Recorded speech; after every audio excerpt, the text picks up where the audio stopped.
پاکستان وايي پر ډیورنډ تدابیر سختوي او چاته اجازه نه ورکوي چې له افغان خاورې دغه هیواد ته واوړي. د پاکستان د کورنیو چارو وزیر شیخ رشید له ډان ورځپاڼې سره په خبرو کې ویلي د هیواد پالیسي داسې ده چې د جګړو د شدت په صورت کې به افغانانو ته پاکستان ته د اوښتو اجازه ورنه کړي.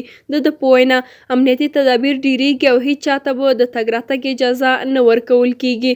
شیخ رشید زیاته کړي حکومت یې پریکړه کړې چې خپله پوله کډوالو ته خلاصه نه کړي. د هغه په وینا مرستندویه ادارې کولی شي چې له اړمنو خلکو سره د پولې هغې غاړې ته هم مرستې وکړي.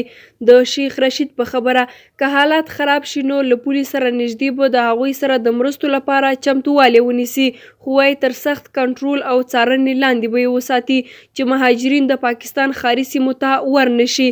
د نوموړي په خبره که د حالاتو له سببه مجبور شو نو پاکستان به ایراني میتود خپلوي او کډوال به پولې ته نږدې تر کیمپونو پورې محدودوي.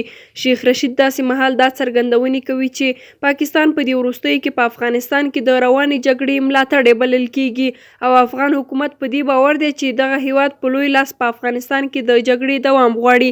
بلخوا پاکستان بیا وار له مخه پر فرضي کرښه اغزن سیند تیر کړی دی چې دا کړنه غیر قانوني ده او لا ډیر تدابیر به د ولسونو سخت غبرګونونه له ځان سره ولري.